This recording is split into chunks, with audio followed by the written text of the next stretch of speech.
সুন্দরবন, সুন্দরবনের জঙ্গল দেখছে। হ্যাঁ, এটাই প্রকৃতির জঙ্গল। খুব জঙ্গলের মধ্যখানেই আমি আছি। এমনি আপনার এখানে দেখছেন, এখানে একটা কি একটা দেখতে পাচ্ছি যেন শ্মশানের মতো। হ্যাঁ, শ্মশানের মতো কি একটা দেখতে পাচ্ছি। এখানটায় মনে হয় আগেকার যুগের মানুষরা এখানে যে মারা যেত তারাই মনে হয় এ করতো। এক সময় এখানটায় একটা গ্রাম ছিল। গ্রামটা একটা বড় বান এসে গ্রামটা যা ডুবিয়ে নিয়ে চলে যায়। সেখান থেকে গ্রামটা উচ্ছেদ হয়ে যায়। তারপর দিন দিন থেকে এটা আপনার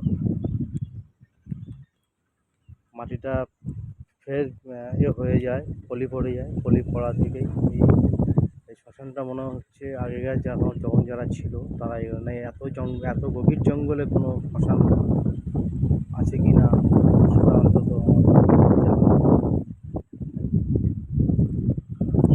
এই কারণ দেখছেন দূর দূরান্তর পর্যন্ত জঙ্গল আর জঙ্গল, দূর দূরান্ত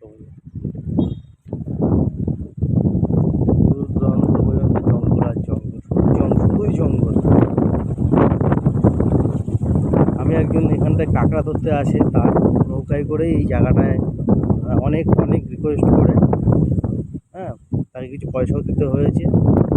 রিকোয়েস্ট করে তারপরে এখানেই আমাকে নামিয়েছে।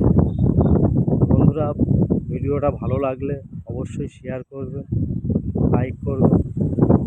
শুধুই দেখছেন জঙ্গল আর জঙ্গল, শুধু যত দূর যাবে শুধু জঙ্গল আর জঙ্গল। আমাকে উনি বললো যে বেশি ভেতরে ঢুকবেন না, ভেতরে ঢুকলে বিপদ হতে পারে। হ্যাঁ, কিসের বিপদ ঠিক তো জানি না। এই জন্য ছোটো একটা ভিডিও করে আপনাদের জন্যেই আমি ভিডিওটা করতে এসেছি। ভালো লাগলে লাইক শেয়ার অবশ্যই করবেন আর আমার চ্যানেলটাকে সাবস্ক্রাইব করবেন।